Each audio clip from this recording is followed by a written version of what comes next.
Most empaths will never understand why they feel so empty after giving so much. They've been told their entire lives that their sensitivity is a gift, that their ability to feel deeply is what makes them special. And they believed it. They built their identity around it. They became the person everyone turns to, the one who listens when no one else will, the one who absorbs the pain others refuse to carry. But somewhere along the way, something shifted. The gift started to feel like a curse.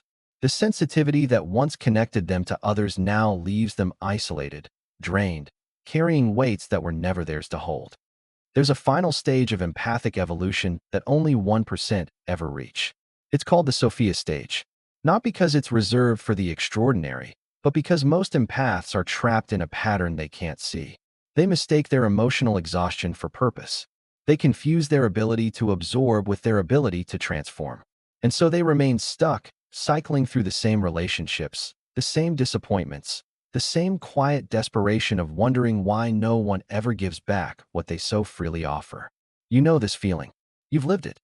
The endless nights replaying conversations, absorbing someone else's anger, their sadness, their confusion, until you can't tell where their emotions end and yours begin. You've watched yourself shrink in rooms full of people because your energy is already spent before you arrive. You felt the strange emptiness that comes from being needed by everyone, but truly seen by no one. And the worst part isn't the exhaustion. It's the guilt. The guilt for feeling resentful. The guilt for wanting to stop. The guilt for wondering if maybe, just maybe, you've been giving to people who were never meant to receive it. This is the invisible ceiling. The place where most empaths live and die, believing their sensitivity is their identity, never realizing it was only meant to be a doorway. The Sofia stage exists on the other side. But to reach it, you have to be willing to see the pattern. And that's where everything begins to fall apart. It didn't start with a decision. It started with survival. Somewhere in childhood, you learned that your value wasn't in who you were, but in what you could feel for others. Maybe it was a parent who needed you to be calm when they were chaos. Maybe it was a sibling whose pain you absorbed because no one else would. Maybe it was a household where tension hung in the air like smoke, and you became the one who could sense it before it ignited, the one who learned to translate emotions no one else wanted to name. You became an emotional translator before you even had words for your own feelings. You learned to read the room before you learned to read yourself. A shift in tone, a glance held too long, a silence that felt heavy. You picked up on all of it. Not because you wanted to, but because you had to. Because somewhere deep in your nervous system, you understood that your safety depended on your ability to anticipate, to soothe, to make others feel seen so that you could remain invisible enough to survive. And it worked. You became the peacekeeper, the one who mediated fights that weren't yours, the one who carried secrets too heavy for your age, the one who learned that love wasn't something you received, it was something you earned by making others comfortable. You didn't know it then, but you were being conditioned. Trained to believe that your worth was measured by how much you could hold, how much you could give, how little you could need in return. The pattern followed you into adulthood. You kept choosing people who needed fixing, situations that required your emotional labor, relationships where you were the giver and they were the taker.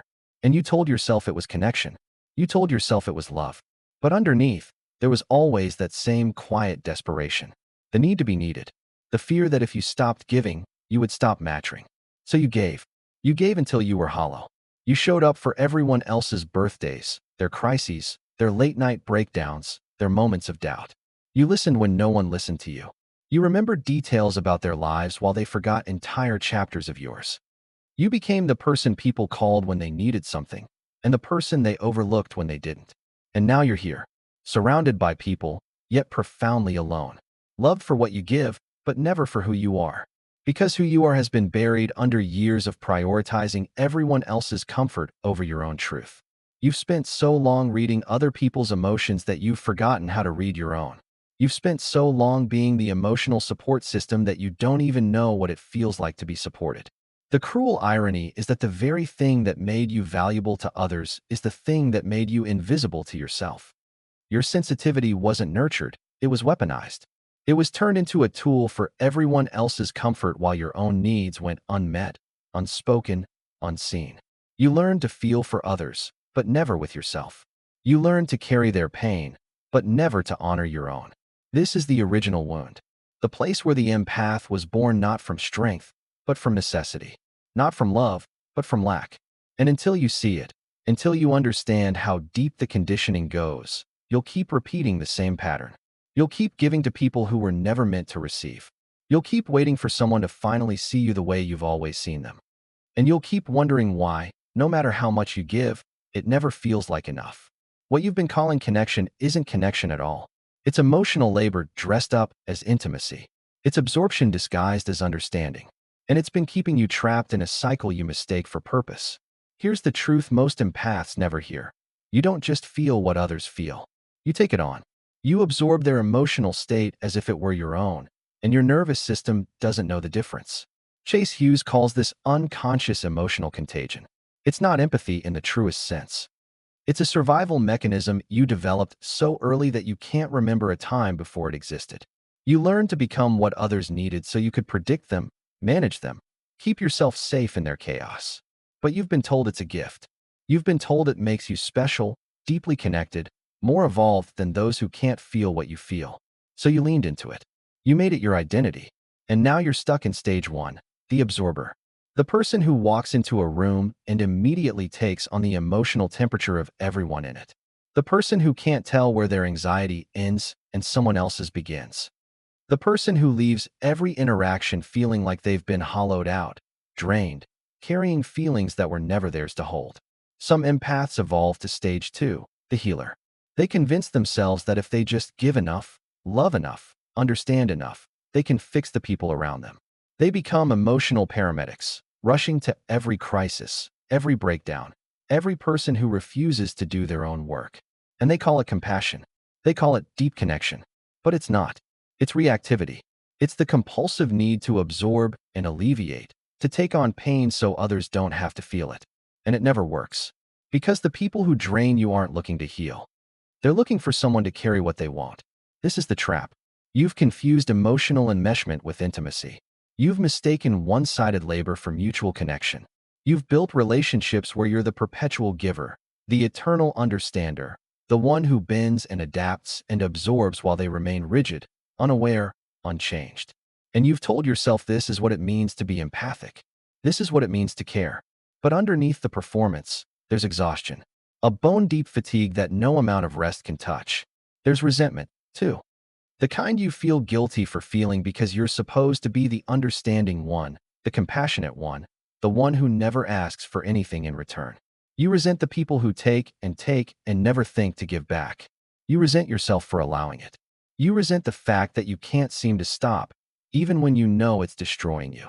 And then, when you finally try to create a boundary, when you finally say no or pull back or protect your energy, they call you cold. They say you've changed. They accuse you of being distant, selfish, no longer the person they knew. Because the version of you they loved was the version that served them. The version that absorbed their chaos and asked for nothing. The version that made their life easier while yours fell apart. This is why 99% never evolve. Because to move beyond stage one and stage two, you have to be willing to let go of the identity you've built around being needed. You have to be willing to see that what you've been calling connection has been killing you slowly. You have to be willing to stand in the discomfort of disappointing people who were never truly connected to you in the first place. And most empaths would rather stay exhausted and validated than face the terrifying loneliness of choosing themselves. There comes a moment when everything splits. It's not a gentle awakening. It's not a soft realization that unfolds over time. It's a violent, unavoidable confrontation with the truth you've been avoiding for years. The moment when you finally see that your sensitivity, the thing you've protected, nurtured, built your entire identity around, has been weaponized. By others, yes, but also by you. It happens differently for everyone, but the impact is the same. Maybe it's the friend who only calls when they need something, and when you finally ask for support, they're suddenly unavailable. Maybe it's the partner who drains you emotionally, then accuses you of being too sensitive when you can't carry their chaos anymore. Maybe it's the family member who's relied on you to be the stable one, the understanding one, and when you finally break down, they're uncomfortable, dismissive, eager for you to go back to being the version of you that made their life easier. Whatever the trigger, the result is the same. You realize that the people you've poured yourself into don't actually see you. They see a function. They see a resource. They see someone who will absorb what they refuse to process, who will carry what they refuse to hold. And the part that destroys you isn't their blindness. It's the realization that you've been complicit. You've trained them to treat you this way. You've made yourself endlessly available, endlessly accommodating, endlessly willing to sacrifice your own needs for theirs. And now you're drowning in everyone else's chaos while your own life quietly falls apart. This is the moment everything splits. Because you've built your identity on being the one who understands, the one who doesn't judge, the one who holds space no matter what. And now that identity is suffocating you. You can't breathe under the weight of it. You can't keep pretending that emotional openness without boundaries is love. Because it's not love. It's self-destruction dressed up as virtue. You stand at a fork in the road. And the choice you make here determines everything. Some empaths shut down completely. They decide that if sensitivity leads to this much pain, the answer is to stop feeling altogether. They build walls so high that nothing can reach them. They become cynical, hardened, bitter. They tell themselves they were naive to believe in connection, stupid to think their empathy mattered. They swing to the opposite extreme, rejecting their sensitivity entirely, numbing themselves to avoid ever being hurt like this again. And they spend the rest of their lives half alive, cut off from the very thing that made them who they are. But there's another path, a harder one. The path that requires you to keep your sensitivity while learning discernment. The path that asks you to feel deeply without absorbing. The path that demands you stop confusing emotional openness with the absence of boundaries.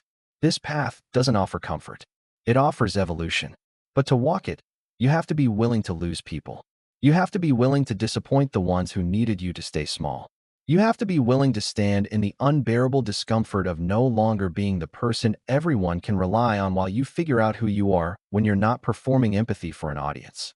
This is the end of innocence. The moment you realize that the empathy you've been offering so freely has been keeping you trapped. The moment you understand that your sensitivity was never meant to be a tool for everyone else's comfort.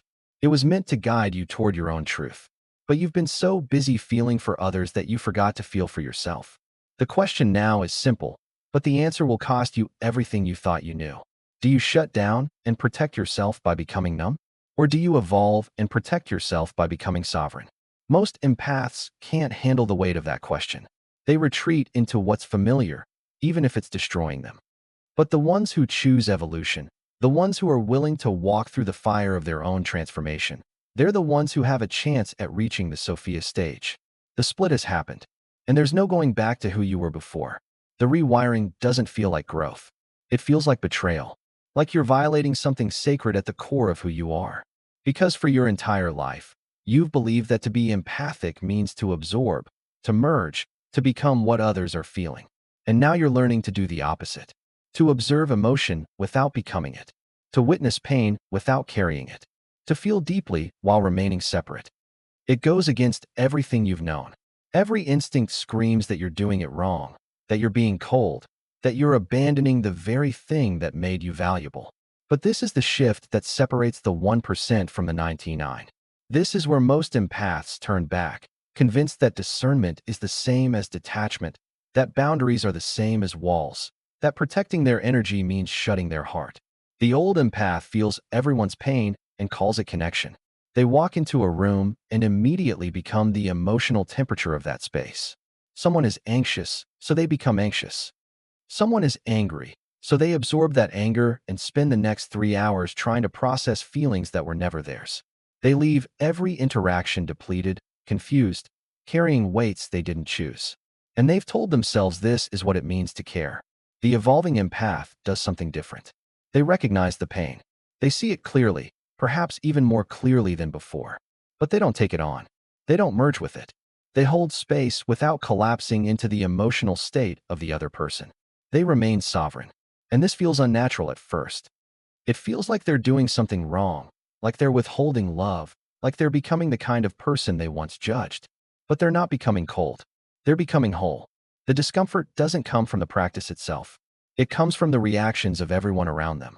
The people who once praised their kindness now accuse them of being distant. The ones who relied on their endless availability now say they've changed, and not in a good way. Friends who never reciprocated suddenly feel entitled to an explanation for why the empath is no longer showing up the way they used to. Family members who leaned on their emotional labor now call them selfish for prioritizing their own well-being. This is the cost of evolution. You lose relationships, not because you want to, but because those relationships were built on your willingness to disappear into someone else's needs. When you stop doing that, when you stop being the emotional crutch, the free therapist, the one who absorbs so others don't have to feel, the foundation crumbles. And you realize that what you thought was connection was just convenience. They didn't love you. They loved what you did for them. The loneliness of this stage is profound. Because you're no longer who you were, but you haven't fully become who you're meant to be. You're standing in the gap between identities, learning to tolerate the discomfort of disappointing people, the discomfort of being misunderstood, the discomfort of no longer performing the role that kept you safe. You're learning that your worth isn't tied to how much you can hold for others. You're learning that sensitivity without sovereignty is just suffering. You're learning that real empathy doesn't require you to drown. Some days you question everything. You wonder if you're becoming the kind of person you once feared. You wonder if you've lost your compassion, your warmth, your ability to connect. But the truth is simpler and harder. You haven't lost anything. You're just no longer giving it away to people who never valued it. You're no longer sacrificing yourself on the altar of other people's comfort. This is the uncomfortable rewiring. The brutal, necessary transformation that asks you to remain soft while becoming unbreakable, to stay open while becoming selective, to keep your sensitivity while rejecting the belief that it must come at the cost of your own peace. Most empaths can't tolerate this stage.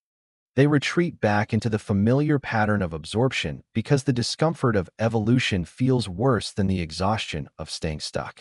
But the ones who stay, the ones who endure the loneliness and the accusations and the loss, they're the ones who discover something most empaths never know, that their sensitivity was never meant to be a sacrifice. It was meant to be a superpower. And the only thing standing between them and that power is the willingness to stop betraying themselves in the name of connection. Something unexpected happens when you stop absorbing. You start seeing, not thinking, not analyzing, not intellectualizing, seeing. Your sensitivity doesn't disappear. It sharpens. It becomes surgical. What was once a flood of overwhelming emotion becomes precision, clarity, a kind of knowing that doesn't require effort or explanation. This is emotional detachment with full awareness. You're no longer merging with the emotional state of others, but you're more present than you've ever been. You see the manipulation the moment it enters the room. You feel the projection before it's spoken. You recognize energy vampirism not through analysis, but through embodied knowing. Your nervous system registers what your mind used to rationalize away. And you don't react. You observe. This is the power of non-reaction. The old empath would have absorbed the anger, internalized the guilt, taken on the shame someone else was trying to offload. They would have rushed to fix, to soothe, to make it better. But the evolving empath does something different. They stay still. They let the emotion exist without catching it. They hold space without collapsing into it. And in that stillness, something shifts. The person trying to manipulate them suddenly feels exposed. The one trying to provoke a reaction suddenly has nowhere to hide. Your presence changes. You become calmer, quieter, harder to read. People who once dominated conversations with their chaos now feel uncomfortable in your silence. Because your silence isn't passive. It's active. It's the silence of someone who sees everything and chooses not to engage with what doesn't serve them. It's the silence of someone who no longer needs to prove their empathy, their understanding, their worth. You begin to notice patterns you couldn't see before. The friend who only reaches out when they need something. The family member who weaponizes guilt whenever you set a boundary. The colleague who drains your energy with manufactured crises. You see it all now, not with judgment, but with clarity. And you make choices from that clarity. You don't argue. You don't defend. You don't explain yourself to people who are only listening for an opening to manipulate you back into place. You simply withdraw your energy. You stop making yourself available to dynamics that require you to shrink. People notice. They say you've changed. They say you're distant. They say you're not the same person you used to be. And they're right. You're not. Because the person you used to be was performing empathy for external validation. You needed people to see you as kind, understanding, endlessly patient. You needed that reflection to feel valuable. But something fundamental has shifted. You no longer need their validation. You no longer need to prove your empathy by sacrificing yourself. You know who you are, and that knowing doesn't require an audience. This is the Sophia stage beginning to crystallize. The empath who has stopped performing and started embodying. The one who no longer confuses reactivity with compassion, absorption with connection. Their empathy hasn't diminished, it's become refined. They can feel everything, but they choose what they carry. They can see into people with startling accuracy, but they don't use that sight to rescue or fix. They simply see, and they let people be responsible for their own emotional reality. There's a quiet authority in this stage that can't be faked. It's not loud. It's not aggressive. It's not dominating. It's the authority of someone who has mastered their own energy and refuses to let others destabilize it. When they enter a room, the energy doesn't shift toward them. It stabilizes around them. They're no longer the emotional sponge everyone projects onto. They're the mirror. And people either rise to meet their presence or reveal exactly who they've always been. The ones who were using you will distance themselves. They'll say you've become cold, difficult, no longer the person they could rely on. Let them. Because what they're really saying is that you're no longer willing to betray yourself for their comfort. And that's not coldness. That's sovereignty. The ones who are capable of real connection will stay. Not because you're useful, but because your presence is real. Because you've stopped performing and started being. And the people who recognize that, the people who value that, those are the ones worth your energy. This is selective presence. The power to choose who gets access to you, what you engage with, where you place your attention. It's not about building walls. It's about recognizing that your sensitivity is too valuable to waste on people who will never see it, never honor it, never reciprocate it. You're learning to direct your empathy intentionally, strategically, toward people and situations that are worthy of it. And that discernment, that clarity, that refusal to scatter your energy, that's what separates the Sophia stage from everything that came before. The Sophia stage is the full integration of everything you've learned. You feel deeply, but you don't drown. You care intensely, but you don't collapse. You see through people with startling clarity, but without judgment. You recognize pain instantly, but you don't absorb it. You offer presence without sacrifice, connection without collapse, understanding without enmeshment. You're no longer seeking connection. You are the connection. Your energy is no longer scattered across dozens of draining relationships. It's focused, intentional, protected. You've stopped giving yourself away to people who were never capable of receiving you. You've stopped performing empathy for validation and started embodying it as wisdom.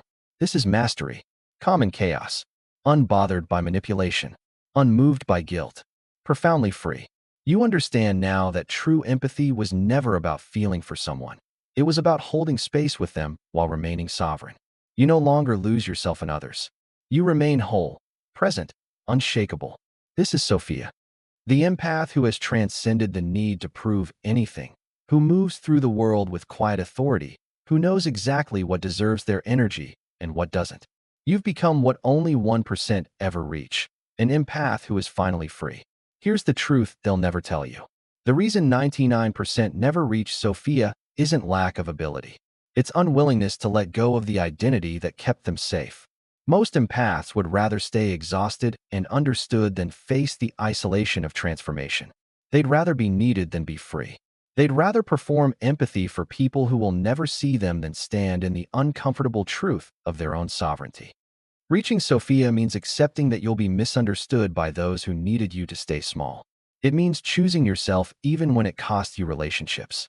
It means walking away from the validation you once craved and finding your worth in the quiet certainty of who you've become. If this landed differently than anything you've heard before, leave a comment. Tell me which stage you recognize yourself in. And if you're ready to stop performing and start evolving, subscribe. Because the final stage of empathy isn't feeling everything. It's knowing exactly what deserves to be felt.